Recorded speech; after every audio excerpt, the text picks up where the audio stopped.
नमस्कार, एक नई सुबह के साथ मैं संध्या लेकर हाजिर हूं आपका पसंदीदा शो नया सवेरा। नया सवेरा में आज जिस खबर पर हमारा रहने वाला है फोकस, वो खबर है भारत की आतंक के खिलाफ उठाए जाने वाले रणनीतिक कदम। साथ ही साथ आपको बताएंगे कि आज विदेश सचिव किस महत्वपूर्ण विषय पर करने वाले हैं ब्रीफिंग। आपको बताएंगे कि अंतर्राष्ट्रीय स्तर पर रूस यूक्रेन युद्ध के मध्य शांति बहाली के क्या कुछ किए जा रहे हैं प्रयास। आपको ये भी बताएंगे कि मौसम किस तरह से लगातार ले रहा है करवट और मौसम विभाग की तरफ से क्या कुछ दी जा रही है चेतावनी। तो शुरुआत करते हैं टॉप हेडलाइंस के साथ। पाकिस्तान के साथ मौजूदा स्थिति पर आज संसद की स्थायी समिति को जानकारी देंगे विदेश सचिव। वर्तमान विदेश नीति विकास पर होगी ब्रीफिंग।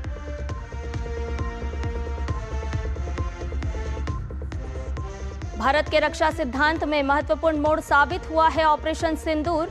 रक्षा मंत्रालय ने कहा, तीनों सेनाओं के बीच तालमेल देखा गया, बेहतरीन प्रदर्शन।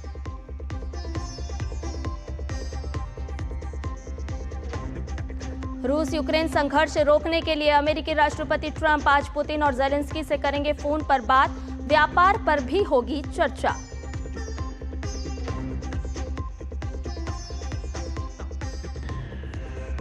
हिमाचल प्रदेश के मंडी में तेज हवाओं के साथ भारी बारिश। उत्तर भारत के कई इलाकों में आज से 24 तारीख तक गर्मी से मिलने के आसार।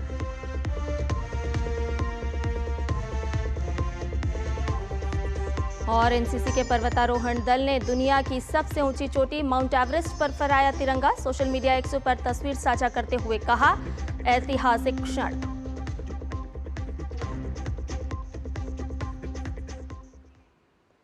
और नया सवेरा की कर रहे हैं शुरुआत एक बड़ी खबर के साथ। जी हां, जम्मू कश्मीर के शोपियां में आतंकवादी ठिकानों पर पुलिस की छापेमारी की जा रही है।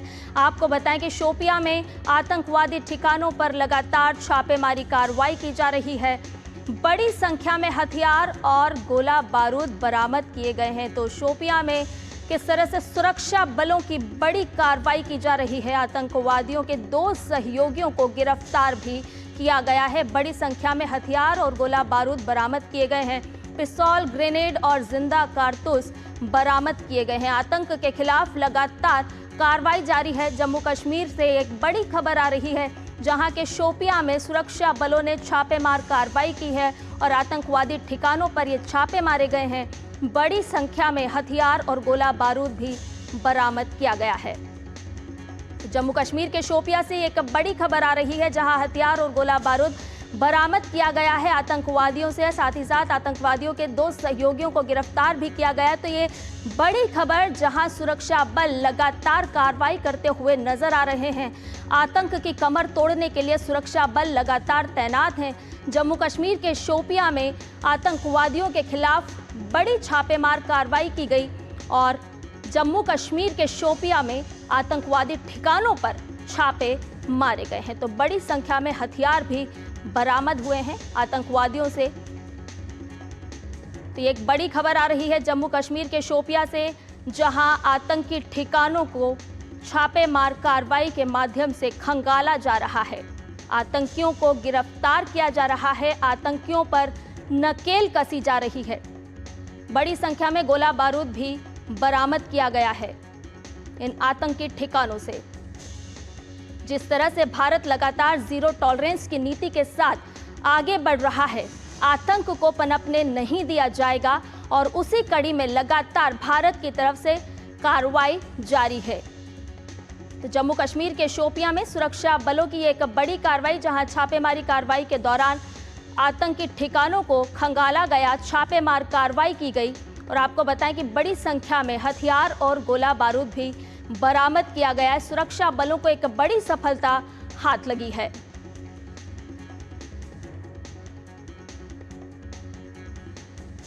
और इसी खबर पर ज्यादा जानकारी के साथ हमारे सहयोगी संवाददाता अश्विनी मिश्र श्रीनगर से हमारे साथ जुड़ गए। अश्विनी, क्या कुछ खबर सामने निकल करके आ रही है? हम देख रहे हैं कि सुरक्षा बल लगातार कार्रवाई कर रहे हैं, आतंकी ठिकानों को खंगाला जा रहा है, लगातार छापेमार कार्रवाई की जा रही है। इस वक्त शोपियां में भी एक बड़ी कार्रवाई की गई है।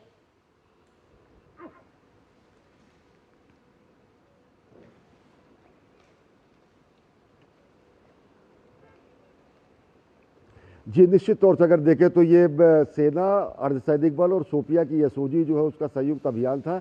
और साथ ही साथ ये क्रेडिबल इनपुट्स मिले थे इस तरीके से कि जो यहाँ पर स्लीपर सेल है, जो ग्राउंड वर्कर्स हैं, उनके खिलाफ लगातार जो है संयुक्त कार्रवाई सुरक्षा बलों की चल रही है। और इसी क्रम में 2 आतंकवादियों के सहयोगियों को शोपियां एसओजी और वहाँ के सुरक्षा बलों ने जो है धर दबोचा है। उनके साथ 2 पिस्टल और कम से कम 43 जिंदा कारतूस और साथ ही साथ कई ग्रेनेड और बड़ी मात्रा में उनसे जो है इस तरीके की सामग्री अपराध मिली है जो कि आतंकवादी गतिविधियों में उपयोग की जा सकती है। तो इसको इसी क्रम में भावना देखा जा सकता है कि किस तरीके से लगातार जो है यहाँ पर घाटी में आतंकवाद के खिलाफ शिकंजा कसा जा रहा है। त्राल और शोपियान में अगर देखें, इससे पहले जो है त्राल और शोपियान दोनों जगहों को मिलाकर 6 आतंकवादियों को मारा जा चुका था। लगातार यहाँ पर काउंटर टेररिज्म जो एक्टिविटीज़ है उसको और ज़्यादा धार दिया जा रहा है और ज़्यादा गति दी जा रही है। और इसी क्रम में ये गिरफ्तारियाँ हुई हैं। निश्चित तौर से जो ओवरग्राउंड वर्कर थे, जो स्लीपर सेल हैं, उन पर काफ़ी शिकंजा कसा गया है और इनसे ये बरामदगी हुई है। अश्विनी, हम देख रहे हैं लगातार आतंक की कमर तोड़ी जा रही है और लगातार सुरक्षा बल कार्रवाई को अंजाम भी दे रहे हैं। आज जिस तरह से शोपियां में कार्रवाई को अंजाम दिया गया, आगे और भी कौन कौन से ऐसे इलाके हैं जहां पर सुरक्षा बल अपने सर्चिंग अभियान चला रहा है और कार्रवाई को अंजाम दे रहा है? आतंकियों के हर उस ठिकाने को नेस्त नाबूद करने के लिए लगातार सुरक्षा बल सक्रिय नजर आ रहे हैं।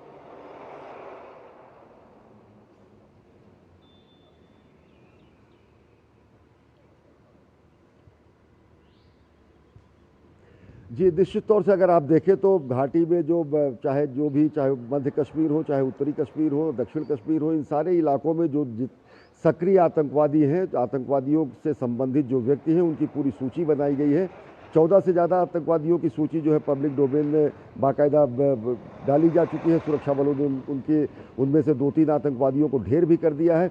अगर देखें तो ये पूरी की पूरी स्थिति ऑपरेशन सिंदूर भले ही सीमा पार पे आतंकवादी ठिकानों को ध्वस्त करने के बाद फौरी तौर पर स्थगित कर दिया गया हो, लेकिन घाटी में लगातार जो है आतंकवाद के खिलाफ कार्रवाई चल रही, जिसमें सेना, अर्धसैनिक बल और सुरक्षा बल जो है उन सभी आतंकवादी और उनके सहयोगी जो हैं उनकी तलाश करके उनको न्याय के कटघरे में खड़ा कर रही है। बिल्कुल अश्विनी, न्याय के कटघरे में खड़ा किया जा रहा है और आतंक की कमर तोड़ने के लिए लगातार भारतीय सुरक्षा बल तैनात हैं और लगातार कार्रवाई को अंजाम दिया जा रहा है। और उसी कड़ी में हम अब देख रहे हैं कि जम्मू कश्मीर के शोपियां में भी आज एक सुबह बड़ी सफलता सुरक्षा बलों को मिली है और इनके ठिकानों को नेस्त नाबूद करने के लिए लगातार सुरक्षा बल कार्यरत है। बहुत बहुत शुक्रिया तमाम जानकारी हमें साझा करने के लिए। और खबरों में बढ़े आगे, आपको बताएं कि भारत की पाकिस्तान के साथ मौजूदा स्थिति कैसी है।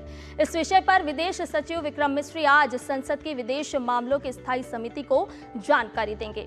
वर्तमान विदेश नीति विकास पर भी ब्रीफिंग होगी। इस समिति के अध्यक्ष और कांग्रेस सांसद शशि थरूर हैं। विदेश सचिव समिति को विदेश मामलों के विभिन्न मुद्दों पर नियमित रूप से जानकारी देते रहे हैं। भारत के पक्ष को विदेश में रखने और पाकिस्तान को बेनकाब करने के लिए किए जा रहे प्रतिनिधिमंडल को भी कल विदेश मंत्रालय की तरफ से ब्रीफिंग दी जाएगी। 22 अप्रैल को हुए पहलगाम आतंकी हमले के बाद 6-7 मई की रात पाकिस्तान और पीओके में मौजूद आतंकवादियों के ठिकानों पर चलाए गए ऑपरेशन सिंदूर की भी जानकारी होगी। इसके अलावा 10 मई को हुए दोनों पक्ष के बीच सीजफायर सहमति के बारे में भी समिति को बताया जाएगा। भारत ने 23 मिनट के ऑपरेशन सिंदूर के तहत पाकिस्तान और पीओके में 9 आतंकी ठिकाने तबाह किए थे और इसके बाद के एक्शन में पाकिस्तान के कई एयरबेस को भारतीय सेना ने निशाना बनाया था। फिर 10 मई की शाम 5 बजे भारत और पाकिस्तान के बीच सीजफायर हो गया था, जो अभी जारी है।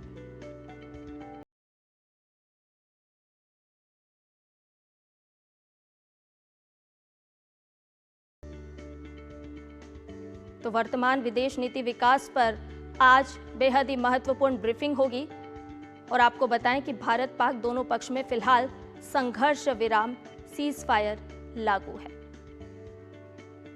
वहीं पाकिस्तान के आतंक के खिलाफ ऑपरेशन सिंदूर के बाद मोदी सरकार बड़ा कूटनीतिक कदम उठाने जा रही है ताकि पूरी दुनिया के सामने पाकिस्तान को बेनकाब किया जा सके।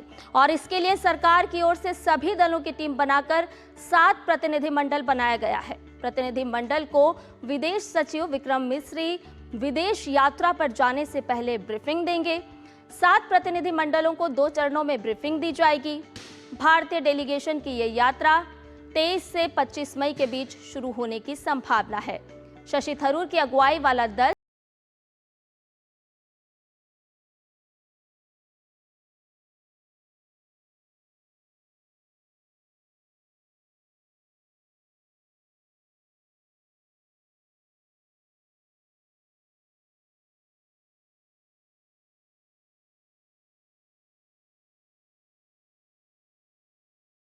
सहयोगी संवाददाता शैलेंद्र मिश्र हमारे साथ जुड़ गए। शैलेंद्र, सेना ने तो अपना शौर्य पराक्रम दिखाया, सेना ने अपना काम कर दिया और अब सर्वदलीय प्रतिनिधिमंडल दुनिया के तमाम बड़े देशों में जाएगा, अपनी बात रखेगा और आज बेहद ही महत्वपूर्ण संसदीय समिति को ब्रीफिंग भी की जानी है विदेश मंत्रालय की तरफ से। देखिए संध्या, जो विदेश मंत्रालय से संबंधित संसदीय समिति है, आप अगर उसके सदस्यों को देखें, शशि थरूर उसके अध्यक्ष हैं, कांग्रेस के सांसद हैं, रविशंकर प्रसाद बासुरी स्वराज बीजेपी की तरफ से हैं, असदुद्दीन ओवैसी भी इसके सदस्य हैं। तो ये वो सदस्य हैं जिनको अलग अलग प्रतिनिधिमंडल में रखा गया है। तो एक तरह से देखें तो बहुत महत्वपूर्ण जो सांसद हैं विदेश मामलों के लिहाज से, या फिर देखें कि उनकी जो जानकारी रहती है उस हिसाब से चयन किया जाता है संसदीय समिति का। तो आज विदेश सचिव की तरफ से पूरी विस्तार से जानकारी दी जाएगी ऑपरेशन सिंदूर और उसके बाद जो कुछ हुआ, पाकिस्तान ने जो कायराना हरकत की और जैसे हालात बने, तो इसकी एक विस्तृत जानकारी आज संसदीय समिति की बैठक में विदेश सचिव की तरफ से दी जाएगी। हम जानते हैं कि संसदीय समिति को विदेश मंत्रालय के तरफ से समय समय पर जानकारी दी जाती है, लेकिन चूंकि ऑपरेशन सिंदूर के बाद हम देख रहे हैं कि भारत और पाकिस्तान के बीच जो हालात बने वो काफी एक तरह से अहम हो जाता है। ऐसे में संसदीय समिति की जो बैठक बुलाई गई उसमें विदेश सचिव की तरफ से आज जानकारी दी जाएगी। दूसरी बात यह है कि आपने बताया भी कि 21 तारीख से प्रतिनिधिमंडल जा रहा है अलग अलग देशों की यात्रा पे, तो उस प्रतिनिधिमंडल के जाने से पहले विदेश मंत्रालय की तरफ से बाकायदा एक ब्रीफिंग दी जाएगी, यानी तथ्यों को सामने रखा जाएगा। जानकारी का जो एक तरह से तमाम जो तथ्य है वो भी इन प्रतिनिधिमंडल के सदस्यों के सामने रखा जाएगा, जिससे वो सटीक जानकारी के साथ विदेश यात्रा पर जाए और दुनिया के देशों को, पाकिस्तान को बेनकाब करें। बिल्कुल शैलेंद्र, हमने देखा कि ऑपरेशन सिंदूर के दौरान भी लगातार किस तरह से ब्रीफिंग की गई और मय प्रमाण मय तथ्यों के साथ बताया गया कि भारत की तरफ से किस तरह से ऑपरेशन सिंदूर चलाया गया। और उसी कड़ी में अब हम देख रहे हैं कि सर्वदलीय प्रतिनिधिमंडल जो जाएगा उसके पहले एक ब्रीफिंग होगी, यानी कि मय तथ्यों के साथ, मय प्रमाण के साथ दुनिया के तमाम देशों को यह बताया जाएगा कि भारत ने ऑपरेशन सिंदूर की कार्रवाई क्यों की, किस तरह से की और भविष्य में तमाम देशों को अब एक साथ आने की जरूरत भी क्यों पड़ने वाली है। देखिए 3 बहुत महत्वपूर्ण उद्देश्य है ये विदेश में प्रतिनिधिमंडल भेजे जाने का। पहली बात तो दुनिया को हम बताएंगे सटीक जानकारी और तथ्यों के साथ कि पाकिस्तान किस तरह से नापाक हरकतें करता रहा है, आतंकी गतिविधियों को न केवल बढ़ावा देता है बल्कि वहीं से केंद्र बिंदु है, और उसके लिए तथ्यों को सामने रखा जाएगा। हमने देखा कि IMF ने कड़ी शर्तें लगाई हैं। भारत लगातार ये प्रयास कर रहा है कि पाकिस्तान को बेनकाब किया जाए। हमने देखा कि जब दोनों देशों के बीच सैन्य कार्रवाई हुई तब पाकिस्तान ने जो दावा किया उसका कोई तथ्य वो नहीं रख पाए, जबकि भारत की तरफ से एक एक फुटेज, फोटोग्राफ, वीडियोग्राफ सामने रखा गया। तो हम कोई गलत दावा नहीं करते, हम झूठ नहीं बोलते। पाकिस्तान का ये काम है, पाकिस्तान झूठ बोलता है, गलत नैरेटिव फैलाता है, और जब आतंकी गतिविधियां उसके यहाँ पुष्पित पल्लवित होती है तो दुनिया को ये छुपाने की कोशिश करता है। तो भारत की तरफ से जो प्रतिनिधिमंडल जाएगा वो तमाम सबूतों, तथ्यों को रखेगा। कोई ऑपरेशन सिंदूर और उसके बाद हुई घटनाक्रम तक ही ये एक तरह से कहे जानकारी विदेश के तमाम महत्वपूर्ण लोगों को नहीं दी जाएगी, बल्कि पाकिस्तान में जो आतंकी गतिविधियां बीते दशकों में जो पनपती रही हैं और विदेश के फंड का दुरुपयोग होता रहा, इन सबको भी विस्तार से बताया जाएगा। इसीलिए तकरीबन 32 देशों तक ये प्रतिनिधिमंडल जाएगा, 7 जो अलग अलग प्रतिनिधिमंडल। बिल्कुल शैलेंद्र, हम देख रहे हैं कि भारत का जो दबाव है वो भी अब कहीं ना कहीं रंग लाता हुआ नजर आ रहा है, और उसी कड़ी में हम देख रहे हैं कि IMF की तरफ से भी पाकिस्तान को 11 बिंदु बताए गए हैं, सख्त हिदायत दी गई है कि आपको जिस लिए ऋण दिया जा रहा है वो काम आपको करना होगा, यानी कि अब पारदर्शिता अपने काम में आपको लानी होगी। अब आप मुखौटा लगा करके लिए आप कहीं से ऋण लाकर आतंकवाद को नहीं पनपा सकते, और ये कहीं ना कहीं भारत की एक कूटनीतिक बड़ी जीत के तौर पर भी हम देख सकते हैं। देखिए, निश्चित तौर पर एक जीत है। आईएमएफ को ये सोचना होगा, और आईएमएफ को जो फंड करते हैं उन देशों को, कि अगर उनके पैसे का इस्तेमाल अप्रोच तौर पर आतंकी इंफ्रास्ट्रक्चर बनाने में होता है, तो फिर आतंक के खिलाफ जो जीरो टॉलरेंस की बात दुनिया भर के देश करते हैं, उसका क्या मतलब रह जाएगा। रक्षा मंत्री राजनाथ सिंह ने 3 दिन पहले गुजरात में भुज की यात्रा के दौरान इस बात को बहुत स्पष्ट तौर पर कहा था कि आईएमएफ को पुनर्विचार करना चाहिए। पाकिस्तान को जो नया कर्ज देने को मंजूरी मिली, हम जानते हैं कि भारत ने विरोध किया था। हालांकि उसके बाद आईएमएफ ने एक पहल उठाते हुए 11 कड़ी शर्तों को सामने रखा है पाकिस्तान के लिए। लेकिन भारत ये चाहता है कि आईएमएफ इस तरह के कर्ज देने से अब बचे, चूंकि इतिहास रहा है पाकिस्तान का कि वो विदेश से मिली मदद का इस्तेमाल आतंक को पुष्पित पल्लवित करने में, आतंक के इंफ्रास्ट्रक्चर को खड़ा करने में करता रहा। और अब तो सबूत की दुनिया देख चुकी है, कोई जरूरत नहीं है। जब आतंकियों के जनाजे में पाकिस्तान के बड़े सैन्य अधिकारी शामिल होते हैं, उन्हें पाकिस्तान के झंडे में लिपटाया जाता है, तो फिर सबूत अपने आप सामने है। और इससे पहले भी सबूत दिया जा चुका है। अमेरिका ने जब ओसामा बिन लादेन को पाकिस्तान में मार गिराया था, वो 5 वर्ष से पाकिस्तान में ही रह रहा था, जबकि दुनिया को पाकिस्तान ये स्वीकार नहीं कर रहा था कि ओसामा बिन लादेन उसकी धरती पर रह रहा है। तब भी सबूत मिले थे। हमने 26/11 जब आतंकी हमला हुआ था मुंबई में, तब भी देखा था, सबूत मिले थे, दुनिया को देखा गया था। हमने देखा कि 9/11 हुआ या फिर दुनिया में तमाम जो आतंकी घटनाएं हुई, उसमें तमाम रिपोर्ट आई कि उसके कनेक्शन पाकिस्तान में बैठे आतंकवादियों से थे। तो दुनिया के पास सब सबूत है, एक सबूत नहीं है, बहुतेरे सबूत है।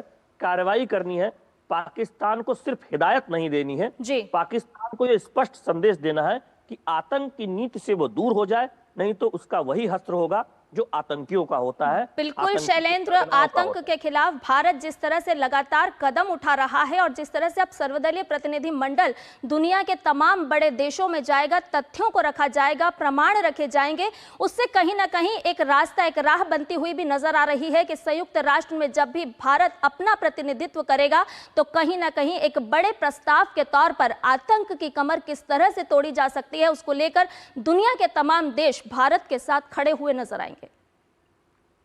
बिल्कुल, हम जानते हैं कि यूएनएससी के देशों को भी ब्रीफिंग देने ये संसदीय दल का प्रतिनिधिमंडल जा रहा है। जापान, अमेरिका, रूस, वहां पर तथ्यों के साथ वहां के जो प्रबुद्ध लोग हैं, वहां की जो सरकार है, वहां के जो प्रतिनिधि हैं, उनको जानकारी दी जाएगी।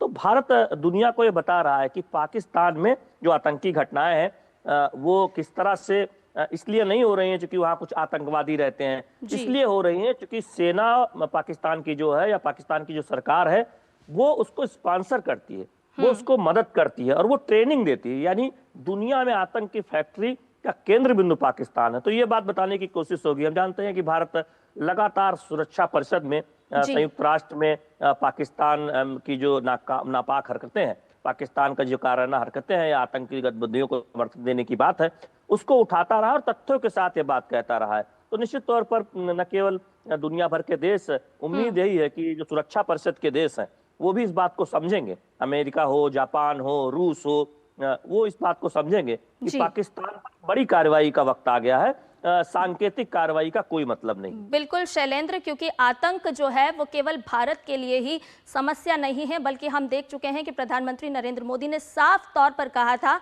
कि आतंक जो है वो किसी भी देश की प्रगति के लिए एक बड़ा रोड़ा हो सकती है। और इसीलिए बहुत ही महत्वपूर्ण है कि दुनिया के तमाम देशों को अब एक साथ आने की जरूरत है।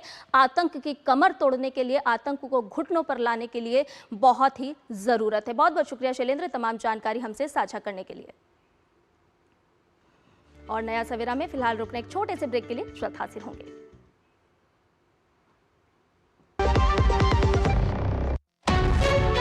विभाग अनेक, कंप्लेंट बॉक्स 1। किसी भी सरकारी दफ्तर, विभाग या बैंक से जुड़ी शिकायत के लिए pgportal.gov.in पर जाएं, रजिस्टर करें, संबंधित विभाग चुनें, शिकायत दर्ज करें और ट्रैकिंग आईडी नोट करें। एसएमएस या ईमेल पर एक्नॉलेजमेंट पाएं और शिकायत का जवाब सीधे मंत्रालय से प्राप्त करें। अब तक 1 करोड़ 12 लाख से अधिक भारतीयों ने भरोसा जताया। सीपी ग्राम्स, आपकी हर शिकायत का हल। अभी शिकायत दर्ज करें pgportal.gov.in।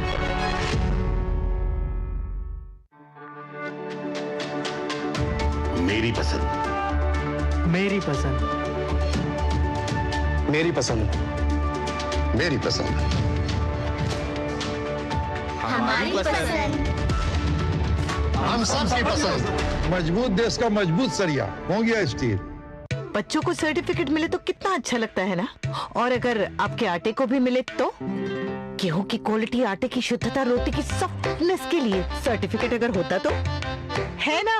आशीर्वाद आटा का क्वालिटी सर्टिफिकेट पैक स्कैन करो, खुद चेक करो। आशीर्वाद आटा, क्वालिटी का वादा, लिख के ले लो। और ब्रेक के बाद नया सवेरा में आपका एक बार फिर से स्वागत है। रक्षा मंत्रालय ने कहा है कि ऑपरेशन सिंदूर भारत के रक्षा सिद्धांत में एक महत्वपूर्ण मोड़ साबित हुआ है। इसमें तीनों सेनाओं के बीच तालमेल, रणनीतिक गहराई और तकनीकी विशेषज्ञता का प्रदर्शन किया गया। पहलगाम आतंकी हमले के बाद शुरू किए गए ऑपरेशन सिंदूर ने सटीकता, व्यावसायिकता और उद्देश्य के साथ तीनों सेनाओं की संतुलित प्रतिक्रिया को प्रदर्शित किया है। विभिन्न एजेंसियों से मिली खुफिया जानकारी ने 9 प्रमुख शिविरों की पुष्टि की, जिन्हें आखिरकार ऑपरेशन में निशाना बनाया गया था।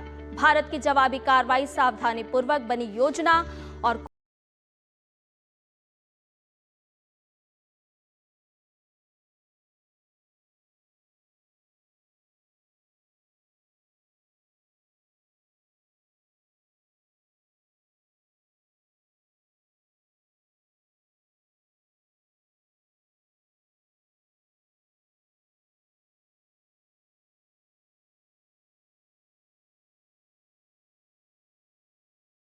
प्रदर्शन ऑपरेशन सिंदूर के दौरान हमने देखा। ऑपरेशन सिंदूर के दौरान भारतीय सेना बल ने जमीन, हवा और समुद्र से कार्रवाई की।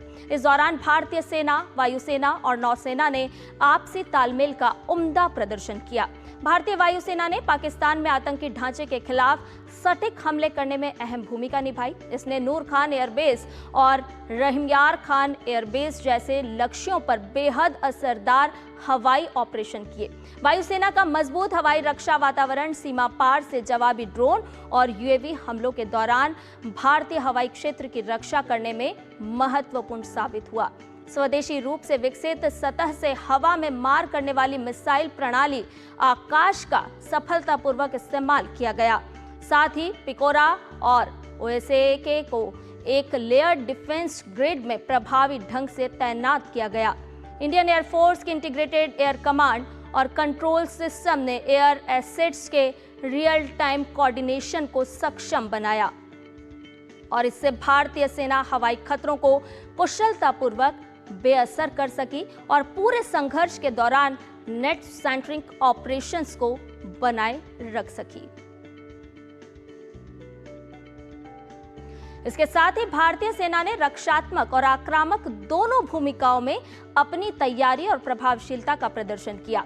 सेना की वायु रक्षा इकाइयों ने वायुसेना के साथ मिलकर काम किया, जिसमें कंधे से दागे जाने वाले मैनपेट्स और एलएलएडी गन से लेकर लंबी दूरी की एसएम्स तक की कई तरह की प्रणालियां तैनात की गईं। ये इकाइयां पाकिस्तान द्वारा लॉन्च किए गए ड्रोन और घूमते हुए हथियारों का मुकाबला करने में सहायक थीं। पाकिस्तान की लाख कोशिशों के बावजूद भारतीय सेना मिलिट्री और सिविलियन इंफ्रास्ट्रक्चर की सुरक्षा सुनिश्चित करने में सफल रही। वहीं भारतीय नौसेना ने ऑपरेशन सिंदूर के दौरान समुद्र में दबदबे को स्थापित करने में महत्वपूर्ण भूमिका निभाई। नौसेना ने मिग-29 के लड़ाकू जेट और प्रारंभिक हवाई चेतावनी हेलीकॉप्टरों से लैस अपने कैरियर बैटल ग्रुप सीबीजी को तैनात किया। इसने समुद्री क्षेत्र में खतरों की निरंतर निगरानी और वास्तविक समय पर पहचान सुनिश्चित की। सीबीजी ने एक पावरफुल एयर डिफेंस शील्ड बनाए रखी, जिसने खासकर मकरान तट से दुश्मन की हवाई घुसपैठ को नाकाम किया। नौसेना की उपस्थिति ने एक मजबूत व्यवस्था बनाई और अपने पश्चिमी समुद्र तट पर पाकिस्तानी हवाई हमलों को प्रभावी ढंग से रोका। नौसेना के पायलटों ने 24 घंटे उड़ानें भरी, जिससे इस क्षेत्र में भारत की तत्परता और रणनीतिक पहुंच का प्रदर्शन हुआ। नेवी के समुद्र पर नियंत्रण ने और खतरे के माहौल में एंटी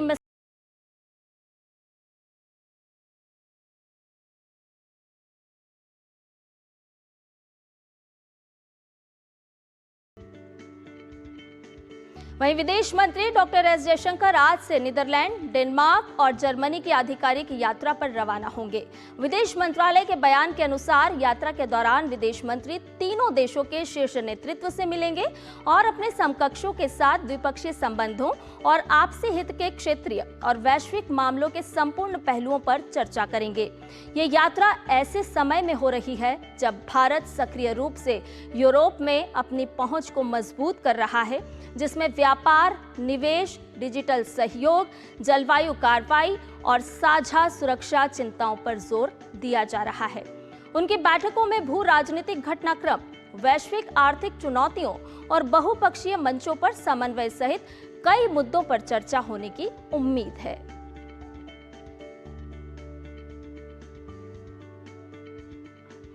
वहीं उत्तर प्रदेश एटीएस ने एक बेहद संवेदनशील ऑपरेशन के तहत पाकिस्तानी खुफिया एजेंसी आईएसआई के लिए जासूसी करने के आरोप में एक एजेंट को मुरादाबाद से गिरफ्तार किया है। इसकी पहचान रामपुर निवासी शहजाद पुत्र अब्दुल बहाब के रूप में हुई है। वो लंबे समय से पाकिस्तान के संपर्क में था और चोरी छिपे भारत और पाकिस्तान के बीच कॉस्मेटिक्स, कपड़े, मसाले और अन्य सामान अवैध रूप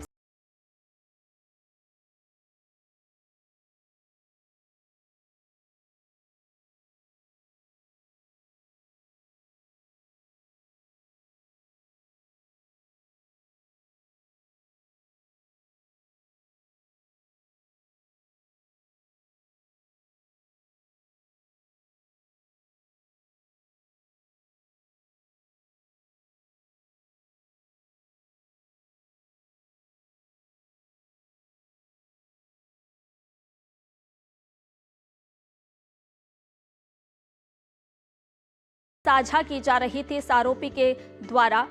उसे लेकर उत्तर प्रदेश पुलिस ने एक बड़ी कार्रवाई की गई है। और अब बात कर लेते हैं मौसम की, क्योंकि कहीं बारिश है तो कहीं लू का असर। तो आपको सबसे पहले दिखाते हैं हिमाचल प्रदेश के मंडी की तस्वीरें, जो आज तड़के ली गई और यहाँ तेज हवाओं के साथ भारी बारिश हो रही है। तो मौसम किस तरह से करवट ले रहा है, तस्वीरों के माध्यम से हिमाचल प्रदेश के मंडी की तस्वीरें हम आपको बता रहे हैं। और मौसम विभाग ने पहले ही चेतावनी दी है कि पश्चिमी विक्षोभ के कारण पहाड़ों पर बारिश और बर्फबारी हो सकती है।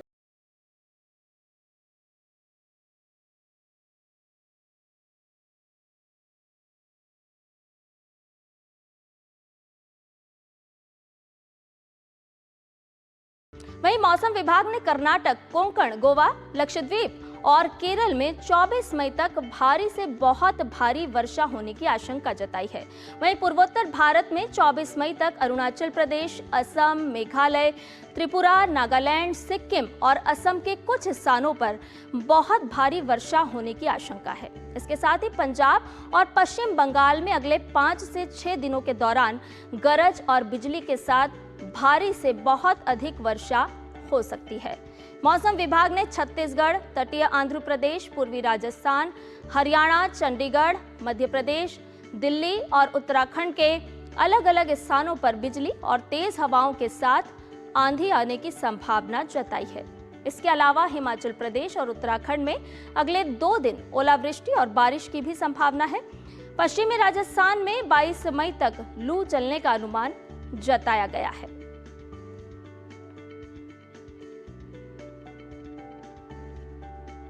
तो पहाड़ों पर बारिश और बर्फबारी के आसार, वहीं मैदानी इलाकों में मौसम लगातार अपने तेवर बदल रहा है। 24 मई तक उत्तर भारत में बारिश के आसार हैं।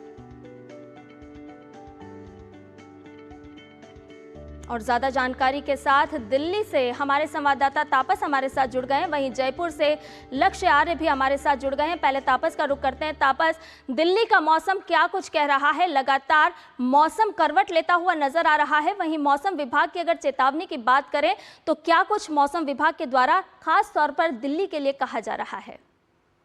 बहुत बहुत शुक्रिया संध्या। सबसे पहले तो सुप्रभात आपको और हम सारे जितने भी दर्शक हैं हम सबको। और ये बहुत अद्भुत है कि कभी धूप कभी छाव वाला हाल चल रहा है दिल्ली और आसपास के इलाकों में। इनफैक्ट अगले 2-3 दिन ये कहा जा रहा है कि दिल्ली और आसपास के जितने भी इलाके, नॉर्थ वेस्ट पूरा जो है वो जो जगह है, मतलब अगर मैं राजस्थान खासतौर से जो ऊपरी राजस्थान है उसका पार्ट जो अगर छोड़ दूं, पूरे ही देश में कहीं या तो ऑरेंज अलर्ट है या तो येलो अलर्ट है। उसका रीजन है बहुत सारे अपर एयर सर्कुलेशन जो है, साइक्लोनिक सर्कुलेशन अपर एयर, वो चल रहे हैं। ये ऐसे होते हैं कि हवा का एक दबाव बन जाता है, और वो जो दबाव है उससे मॉइस्चर जो है अरेबियन सी और बंगाल की खाड़ी है, जो बंगाल की खाड़ी है, वहां से आना शुरू होता है, जिससे ये बारिश और इस तरीके की हवाएं ज्यादा चलती है। तो इस वजह से, और इसका एक और रीजन है कि एक वेस्टर्न डिस्टर्बेंस, जैसे आपने कहा, वो भी एक दिल्ली और उसके आसपास मौजूद है। तो 2-3 अपर एयर साइक्लोनिक सर्कुलेशन जो एक हरियाणा और आसपास के इलाकों में मौजूद है, उसके साथ साथ जो वेस्टर्न डिस्टर्बेंस जो अभी आया है और जिसका हमें असर देखने को मिलेगा कल से ज्यादा, लेकिन आज भी हम एक्सपेक्ट कर रहे हैं कि बारिश और उसके साथ साथ हवाएं जो है वो चलनी बहुत ज्यादा होगी आपके पूरे, सिर्फ दिल्ली नहीं, दिल्ली के आसपास के जितने भी इलाके हैं उन सब में। और इसी के साथ साथ एक और जो अब एक वार्निंग इशू की गई है वो है अरेबियन सी, यानी जो अरेबियन सी की तरफ से एक साइक्लोन बनने की स्थिति तैयार हो रही है। अभी इस वक्त जो है वो आपका अभी भी वो पूरे साइक्लोनिक सर्कुलेशन तैयार नहीं हुआ है। अभी वो एक लो प्रेशर होने की उम्मीद है अगले 1-2 दिन में। अगर वो होता है उसके बाद हमें पता चलेगा कि उसका एग्जैक्टली उसका कहाँ पे वो हिट कर सकता है, जो साइक्लोन जो स्थिति बन रही है। जब तक वो लो प्रेशर एरिया तैयार नहीं होता पूरी तरह से 2-3 दिन तक, तो उस तब तक हम ये जो पूरा नॉर्थ वेस्ट पार्ट और दूसरी जो जगह है ये जो हम देख पा रहे हैं उन सब में ये इस तरीके की बारिश होने की पूरी उम्मीद है। मैं कहूंगा आपको हमारे साथ जयपुर से लक्ष्य भी बने हुए हैं। लक्ष्य, आपको गुड मॉर्निंग, और आपसे जानना चाहेंगे कि क्या कुछ कह रही है पिंक सिटी के हाल, किस तरह से मौसम वहां पर करवट लेता हुआ नजर आ रहा है। लोगों की अगर बात करें, मौसम विभाग की अगर हम बात करें, तो किस तरह की एहतियात और किस तरह की चेतावनी जारी की गई है? गुड मॉर्निंग संध्या। पिंक सिटी की सुबह अभी शुरू ही हुई है कि जो सूरज है वो अपनी पूरी तीव्रता के साथ में जो गर्मी है उससे परेशान करता नजर आ रहा है। आम जनजीवन गर्मी के कारण परेशान हो रहा है। जिस प्रकार से जो राजस्थान है, राजस्थान में बिल्कुल जिस प्रकार से तापस ने कहा कि कहीं धूप कहीं छाव, ऐसा ही कुछ मौसम राजस्थान में भी नजर आ रहा है। राजस्थान के कुछ जिलों में जहां एक और बारिश देखी गई, हल्की बारिश देखी गई, तेज हवाएं वहां पे देखी गई, वहीं जो कुछ जिले हैं, जो शेखावटी रीजन है, जो जोधपुर है, बीकानेर है, वहां पे हीट वेव की जो एडवाइजरी है वो जारी की गई है IMD द्वारा। वहीं साथ ही साथ में तेज हवाएं, उसके साथ में जो हल्की बारिश है, वो जो सदन हमारे जिस पर दक्षिणी जो जिले हैं राजस्थान के, चाहे उनके उदयपुर हो, कोटा, बूंदी हो, वहां पे कुछ हल्की बारिश के साथ में तेज हवाएं, 30 से 40 किलोमीटर की तेज हवाएं भी दर्ज की गई। मुख्य यह है कि जो राजधानी जयपुर के आसपास का जो इलाका है, जो जिले हैं, चाहे वो शेखावटी के जिले हो, चाहे मारवाड़ के जिले हो, वहां पे गर्मी ने आम जनजीवन को परेशान कर रखा है। और महत्वपूर्ण ये भी है कि आगामी दिनों तक IMD की रिपोर्ट के अनुसार जो आगामी 5-6 दिन है उसमें गर्मी से राहत के कोई आसार नहीं है। यानी आगामी दिनों तक जो आम जनजीवन है वो गर्मी से पस्त होता नजर आएगा। परंतु जैसे कि आपने एक महत्वपूर्ण सवाल किया कि जो लोकल एडमिनिस्ट्रेशन है, जो यहाँ पे प्रशासन है, उसके द्वारा क्या किया जा रहा है, तो बताना चाहूंगा कि जो मुख्य मार्ग है, जो मुख्य चौराहे हैं, जो मुख्य रेड लाइट्स हैं जयपुर में, वहां पे ग्रीन शेड लगाया गया है ताकि जो यात्री हैं, जो 2 पहिया वाहन है, उनको थोड़ी सी आसानी हो सके, वो थोड़ी राहत मिल सके। क्योंकि देखा जाता है कि जो लंबी बत्तियां होती हैं, रेड लाइट, लंबी जब रेड लाइट्स होती हैं, तो जो 2 पहिया वाहन होते हैं या जो पैदल यात्री होते हैं, उनको गर्मी का सामना करना पड़ता है। बिल्कुल, स्थानीय प्रशासन भी लगातार काम कर रहा है। लक्ष्य, आपसे ये भी जानना चाहेंगे कि राजस्थान के वो ऐसे कौन कौन से इलाके हैं जो भीषण गर्मी और लू की चपेट का सामना कर रहे हैं? जैसे कि संजय मैंने बताया आपको कि बीकानेर, क्योंकि बीकानेर सीमावर्ती जिला भी है और जो थार है उसके पास पड़ता है। बीकानेर के साथ में जैसलमेर, जैसलमेर के साथ में जोधपुर, जो पश्चिमी जिले हैं, साथ ही साथ में जो शेखावटी जो इलाका है, शेखावटी इलाके के साथ में बीकानेर, मैं जिलों के नाम लेना चाहूंगा तो बीकानेर, जोधपुर के साथ में जैसलमेर, वहीं शेखावटी हम बात करें, थोड़ी ढूंढार क्षेत्र में बात करें तो जयपुर के साथ में सीकर और चूरू के साथ में जो बाकी आसपास के जिले हैं उनमें भी भीषण गर्मी और हीट वेव का अलर्ट जारी किया गया है, जिसका आगामी 4-5 दिन तक कोई राहत मिलने के आसार नहीं है। वहीं अगर मानसून की बात की जाए तो मानसून की भी जो आईएमडी के रिपोर्ट के अनुसार जो अंदेशा लगाया गया है, तो 20 से 25 जून तक मानसून राजस्थान में पहुंचने के आसार हैं। तो लगभग आप देख सकते हैं संध्या की 1 महीने तक जो राजस्थान है वो भीषण गर्मी में तपता नजर आएगा। परंतु जो कुछ जिले हैं, जो दक्षिणी जिले हैं, वहां पे थोड़ी बारिश और हल्की बारिश के साथ में जिस प्रकार से जो तेज हवाएं हैं उसका असर के साथ में थोड़ी गर्मी से राहत है। परंतु जो मैं बात बताना चाहूंगा, जो पश्चिमी विक्षोभ है, क्योंकि गत दिनों पहले एक एडवाइजरी और जारी हुई थी कि हो सकता है राजस्थान में जो मौसम है, मौसम के मिजाज में थोड़ा बदलाव आए, परंतु जो पश्चिमी विक्षोभ संभवित था वो कमजोर पड़ने के कारण जो लगातार अंदेशे थे वो उल्टे पड़ गए। कुछ जिलों में तो बारिश हुई, परंतु जो शेखावटी जिले हैं और जो बीकानेर, जोधपुर से सटके जिले हैं, उन जिलों में भीषण गर्मी फिलहाल बनी हुई है। बिल्कुल लक्ष्य, यानी कि राजस्थान वासियों को भीषण गर्मी से अभी राहत मिलती हुई नजर नहीं आएगी। तापस भी हमारे साथ जुड़े हुए हैं। तापस, हम लगातार देख रहे हैं कि जिस तरह से राजस्थान और उत्तर भारत के कई इलाके हैं जहां भीषण गर्मी है, लू की चपेट में है, वहीं दूसरी तरफ हम देख रहे हैं कि पहाड़ी राज्य जो है वहां बारिश बताई जा रही है, ओलावृष्टि बताई जा रही है, भारी वर्षा की भी चेतावनी जारी की गई है। इसको किस तरह से हम समझे, क्योंकि जिस तरह से हम देख रहे हैं कि पहाड़ी क्षेत्रों में मई का महीना तो भीषण गर्मी का होता है, लेकिन हम बारिश का नजारा देख रहे हैं।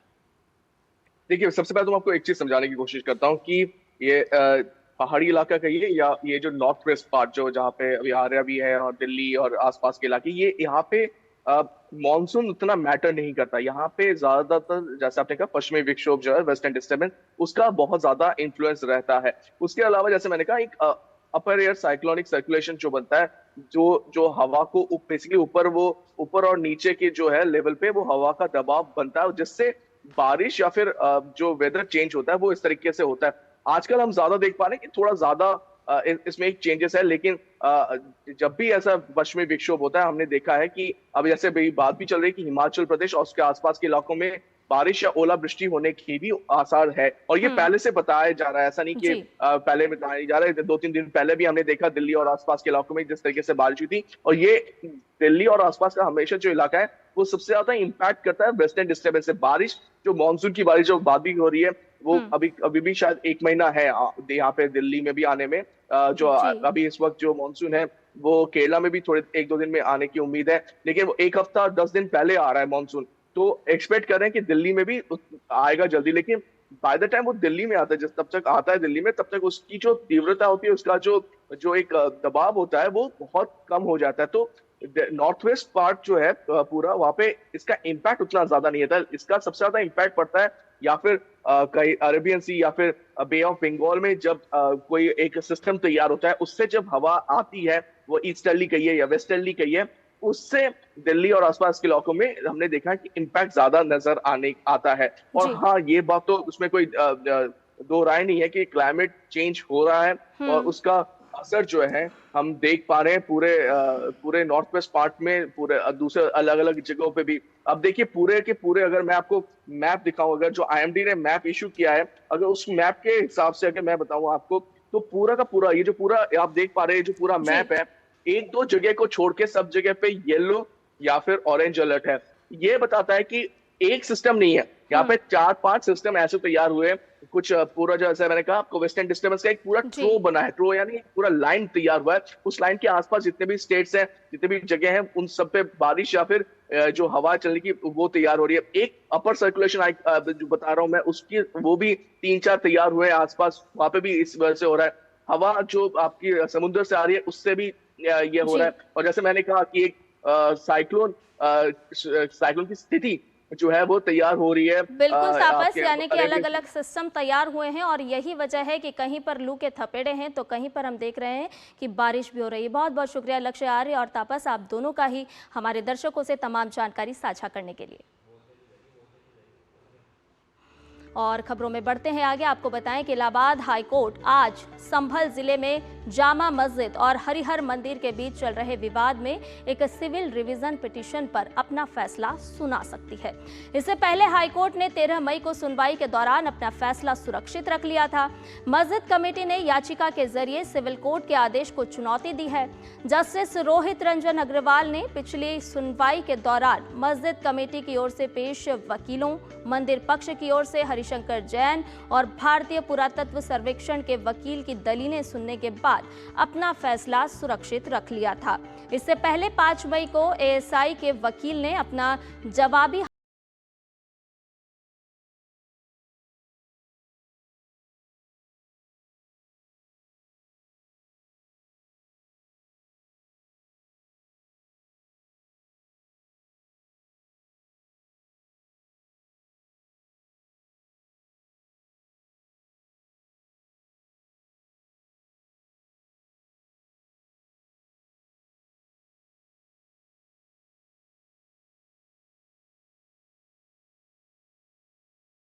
सुनी गई थी और 5 मई को एएसआई ने अपना जवाबी हलफनामा दाखिल किया था।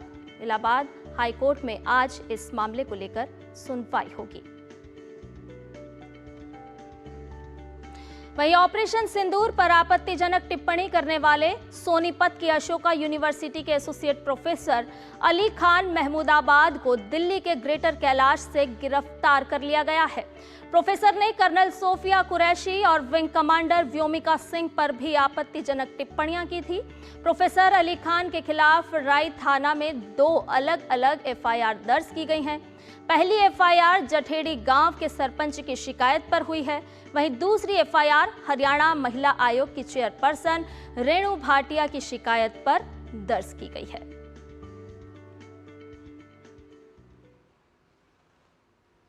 ये मैडम रेणु भाटिया महिला चेयरपर्सन पंचकुला, उनकी कंप्लेंट पर एक एफआईआर लॉन्च हुई है। प्रोफेसर अली है अशोका यूनिवर्सिटी के, और वो आज अरेस्ट किए हैं, तो उनका आज पुलिस रिमांड लेके आ रहे हैं हम अभी पूछ।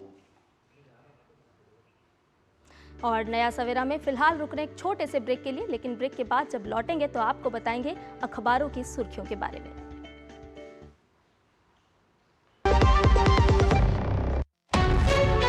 विभाग अनेक, कंप्लेंट बॉक्स 1। किसी भी सरकारी दफ्तर, विभाग या बैंक से जुड़ी शिकायत के लिए pgportal.gov.in पर जाएं, रजिस्टर करें, संबंधित विभाग चुनें, शिकायत दर्ज करें और ट्रैकिंग आईडी नोट करें।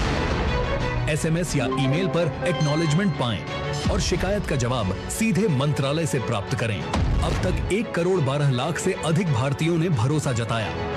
सीपी ग्राम्स, आपकी हर शिकायत का हल। अभी शिकायत दर्ज करें pgportal.gov.in। जब धरती चीर कर निकलता है लोहे का पत्थर और मिलता है मोंगिया के जोश से, फिर तपता है, पिघलता है और बनता है फौलाद। अब होता है सरिया सारी खूबियों के साथ। मोंगिया स्टील, मजबूत देश का मजबूत सरिया।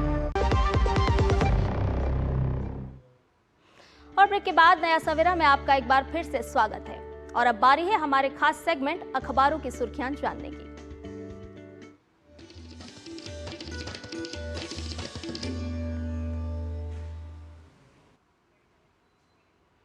और अखबारों की तमाम सुर्खियों को समेटे हुए स्टूडियो में मौजूद है हमारे साथ हमारी सहयोगी शैला निगार। सीधा उन्हीं का रुख करते हैं। शैला, आज के अखबारों की अगर बात करें तो कौन कौन सी खबरें हैं जो हेडलाइन के साथ प्रमुखता के साथ प्रकाशित हुई हैं? सुप्रभात संध्या। अधिकतर समाचार पत्रों की अगर हम सुर्खियों की बात करते हैं तो अधिकतर समाचार पत्रों ने भारत की जो पाकिस्तान पर एक और कूटनीतिक जीत है उसकी खबर को सुर्खी के तौर पर प्रकाशित किया है। मैं इस खबर को उठा रही हूँ हरिभूमि से।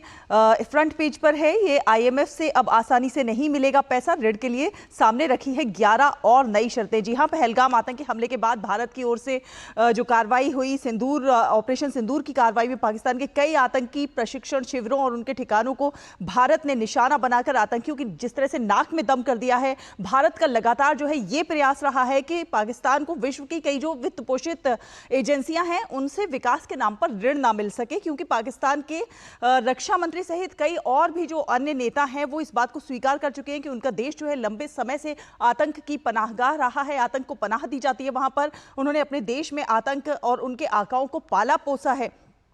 तो ऐसे में IMF की रिपोर्ट में बताया गया है कि भारत और पाकिस्तान के बीच में अगर तनाव बढ़ता है तो पड़ोसी देश के राजकोष, विदेशी व्यापार और सुधारों पर इसका नकारात्मक प्रभाव पड़ेगा। भारत के इस दबाव के बाद IMF महज $7 अरब के कर्ज के लिए पाकिस्तान पर 11 और शर्तें IMF ने लगा दी हैं, जिससे अब कुल शर्तों की संख्या जो है वो 50 हो गई है। इसके साथ ही साथ उसने भारत के साथ तनाव को भी एक बड़ा जोखिम बताया है और ये खबर अधिकतर समाचार पत्रों में मुख्य पृष्ठ पर प्रकाशित की गई है।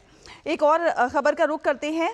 दरअसल ऑपरेशन सिंदूर के बाद ब्रह्मोस मिसाइल जो है वो लगातार सुर्खियों में है। भारत ने गत 7-8 मई को पाकिस्तान के आतंकी कैंपों पर किए गए हमलों में ब्रह्मोस सुपरसोनिक मिसाइल का इस्तेमाल किया था और इस हमले के बाद लगभग 15 देशों ने, जो शक्तिशाली देश है, उन्होंने शक्तिशाली ब्रह्मोस मिसाइल में अपनी रुचि दिखाई है। रूस की स्टेट मीडिया रिपोर्ट के अनुसार ब्रह्मोस में रुचि दिखाने वाले देशों में Thailand, Philippines, Brunei, Malaysia, Indonesia, Venezuela, Brazil, Chile, Argentina, मिस्र, Saudi Arab, UAE, Qatar, Bulgaria और दक्षिण अफ्रीका शामिल हैं।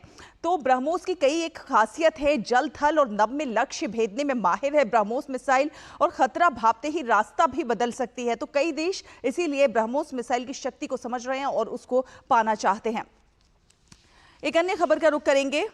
दरअसल नागपुर में संघ मुख्यालय पर हमले का मास्टरमाइंड पाकिस्तान में ढेर कर दिया गया है। लश्कर-ए-तैयबा के आतंकवादी रजाउल्ला निजामनी खालिद उर्फ सैफुल्लाह खालिद की रविवार को पाकिस्तान के सिंध प्रांत में अज्ञात बंदूकधारियों ने गोली मारकर हत्या कर दी है। अधिकारियों ने बताया कि निजामनी को पाकिस्तान सरकार से सुरक्षा मिली हुई थी। गौरतलब है कि RSS के हेडक्वार्टर पर साल 2006 में हुए हमले में के पीछे वो मास्टरमाइंड था।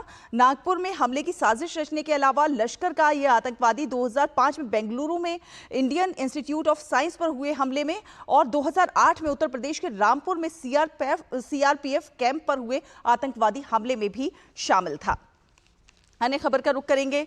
एक खबर और है जो अधिकतर समाचार पत्रों में प्रमुखता से प्रकाशित हुई है, वो है सोनीपत की अशोका यूनिवर्सिटी के एसोसिएट प्रोफेसर ने ऑपरेशन सिंदूर पर टिप्पणी की थी, गिरफ्तार कर लिए गए हैं। अली खान के खिलाफ सोनीपत में FIR दर्ज की गई थी, 2 FIR दर्ज हुई थी। सोनीपत कोर्ट ने आरोपित को 2 दिन के लिए रिमांड में भेज दिया है। तो दूसरी जो FIR थी वो राज्य महिला आयोग ने नोटिस की अवमानना के तहत दर्ज कराई थी। तो इन्होंने जिस प्रकार से अलग अलग और आपत्तिजनक टिप्पणियां की, उसके आधार पर इन्हें गिरफ्तार किया गया है।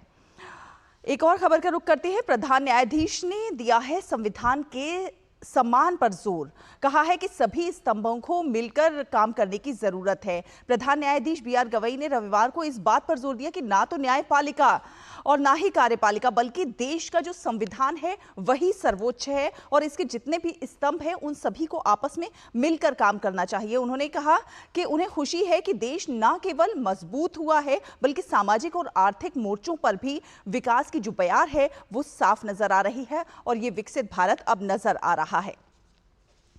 एक खबर कान फिल्म फेस्टिवल से ले रहे हैं। अनुपम खेर की फिल्म तन्वी द ग्रेट के प्रदर्शन में जिस प्रकार दर्शकों का जमावड़ा देखने को मिला, भारत की इस फिल्म के प्रति लोगों का प्यार देखने को मिला है। भारतीय फिल्म अभिनेता अनुपम खेर के निर्देशन में बनी है ये फिल्म तन्वी द ग्रेट और कान फिल्म समारोह के फिल्म बाजार ओलंपिया थिएटर में इसका प्रीमियर हुआ। आपको बता दें कि भारतीय फिल्म अभिनेता अनुपम खेर के निर्देशन बनी ये इस फिल्म में खुद अनुपम खेर उन्होंने भी एक्टिंग की है और यान गेल, बमन ईरानी, पल्लवी जोशी, अरविंद स्वामी, करण टाकेर और शुभांगी दत्त ने भी मुख्य भूमिकाएं निभाई हैं। तो इस फिल्म को कान फिल्म फेस्टिवल में काफ़ी ज़्यादा प्यार मिलता हुआ नजर आया है। तो आज के अखबारों की दुनिया से अभी के लिए बस इतना ही। संध्या। बिल्कुल शहला, भारत के शौर्य, भारत के पराक्रम से लेकर के भारतीय फिल्मों तक की तमाम खबरों को हमारे दर्शकों के लिए समेट कर लाने के लिए बहुत बहुत शुक्रिया। और अब देखते हैं दुनिया भर से जुड़ी हुई कुछ खास खबरें।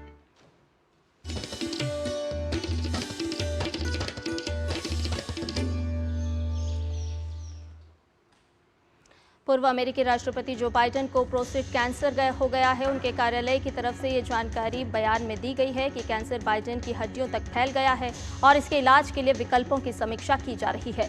अमेरिकी राष्ट्रपति डोनाल्ड ट्रंप ने बाइडेन के जल्द स्वस्थ होने की कामना की है। आज राष्ट्रपति डोनाल्ड ट्रंप और व्लादिमीर पुतिन के बीच यूक्रेन मुद्दे पर फोन पर बातचीत होनी है। जर्मन चांसलर फ्रेडरिक मर्ज ने कहा कि पहले वो ब्रिटेन, फ्रांस और पोलैंड के नेताओं के साथ राष्ट्रपति ट्रंप से बात करेंगे। अमेरिका के विशेष दूत स्टीव विटकॉफ का कहना है कि वो ईरान को 1% यूरेनियम संवर्धन की भी अनुमति नहीं दे सकता। वहीं ईरानी विदेश मंत्री ने विटकॉफ के बयान का जवाब देते हुए कहा कि स्टीव विटकॉफ सच्चाई से बेखबर हैं। इजराइल गाजा पट्टी पर अपनी नाकेबंदी में ढील देगा और वहां सीमित मात्रा में खाद्य सामग्री को जाने की अनुमति भी देगा। बयान में कहा गया है कि गाजा पट्टी में भूखमरी का संकट पैदा ना हो, इसके लिए इजराइल सीमित मात्रा में खाद्य सामग्री पहुंचाने की अनुमति देगा। रोमानिया में मध्यमार्गी उम्मीदवार निकोसर डैन ने राष्ट्रपति चुनाव के दूसरे चरण में जीत दर्ज कर ली है। बुकारेस्ट के मेयर निकोसोर डैन को करीब 54% वोट हासिल हुए, जबकि उनके प्रतिद्वंदी जॉर्ज सिमियन को 46% वोट मिले। यूरोपीय देश एस्टोनिया ने रूस पर एक तेल टैंकर को हिरासत में लेने का आरोप लगाया है। ये जहाज सलामे बंदरगाह से बाहर जिस नेविगेशन चैनल का उपयोग कर रहा था वो रूसी क्षेत्रीय जल को पार करता है और टैंकर का स्वामित्व एक ग्रीक कंपनी के पास है। और आइए अब खबरें देख लेते हैं खेल जगत से।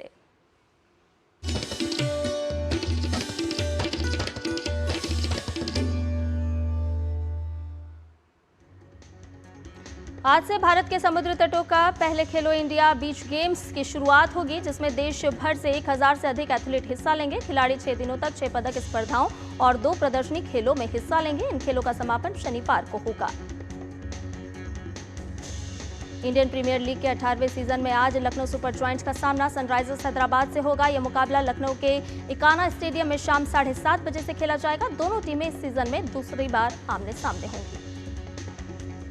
गुजरात टाइटंस ने आईपीएल के प्लेऑफ में जगह बना ली है। टीम ने रविवार को खेले गए डबल हेडर के दूसरे मैच में दिल्ली कैपिटल्स और को 10 विकेट से हराया। गुजरात की इस जीत से रॉयल चैलेंजर्स बेंगलुरु और पंजाब किंग्स भी प्लेऑफ में जगह बना चुकी हैं। आईपीएल डबल हेडर के पहले मैच में पंजाब किंग्स ने राजस्थान रॉयल्स को 10 रन से हरा दिया है। इस जीत के साथ टीम मौजूदा सीजन के पॉइंट्स टेबल में दूसरे स्थान पर आ गई है। भारत ने रविवार को अरुणाचल प्रदेश के गोल्डन जुबली स्टेडियम में पेनल्टी शूटआउट के जरिए बांग्लादेश को 4-3 से हराकर साउथ एशियाई फुटबॉल फेडरेशन अंडर 19 चैंपियनशिप का खिताब जीत लिया है। नेशनल कैडेट कोर एनसीसी ने एक ऐतिहासिक उपलब्धि हासिल की है। एनसीसी कैडेट्स की टीम ने दुनिया की सबसे ऊंची चोटी माउंट एवरेस्ट पर सफलतापूर्वक चढ़ाई की है।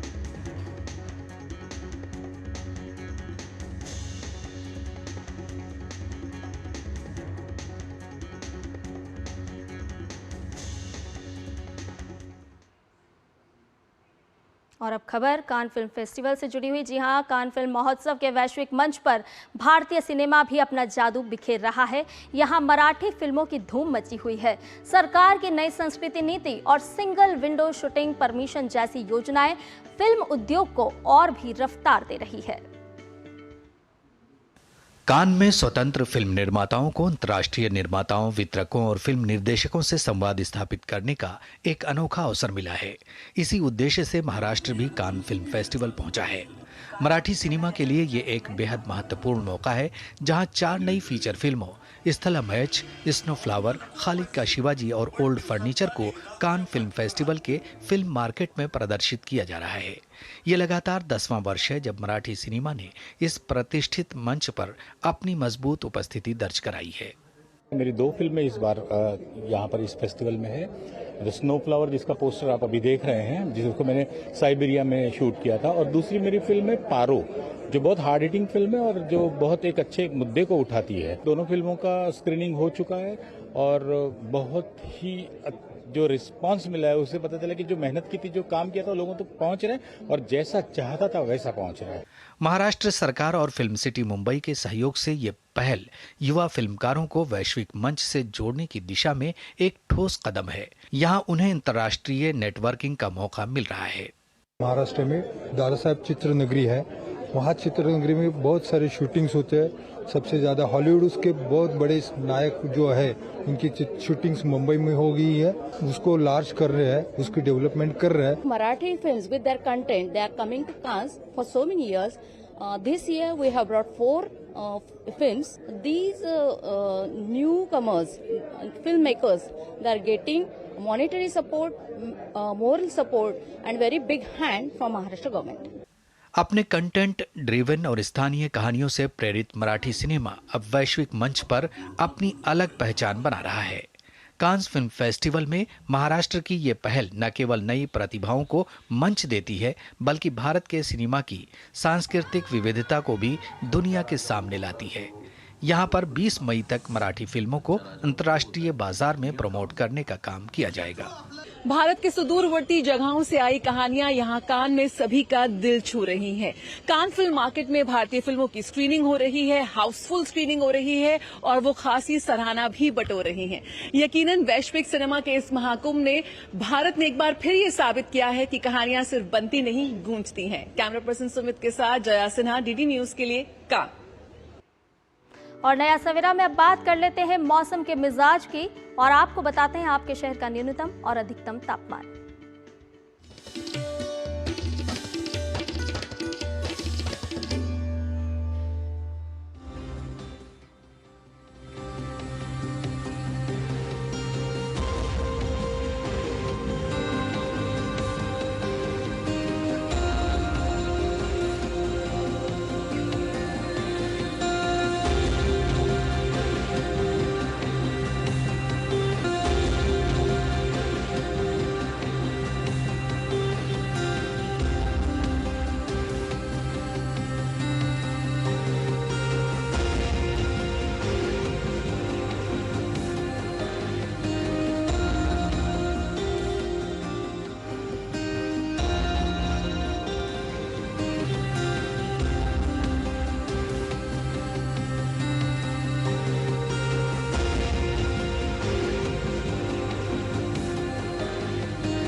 तो आपके पसंदीदा शो नया सवेरा में फिलहाल वक्त तो चला है आपसे विदा लेने का, लेकिन जाते जाते आपको छोड़े जा रहे हैं उत्तर प्रदेश की कुछ खास तस्वीरों के साथ। जी हाँ, जहां मुरादाबाद रेलवे डिवीजन ने तिरंगे की रोशनी और देशभक्ति के साथ सैनिकों को श्रद्धांजलि दी है। तो आप देखिए इन झलकियों को और मुझे और मेरी पूरी टीम को दीजिए इजाजत। नमस्कार।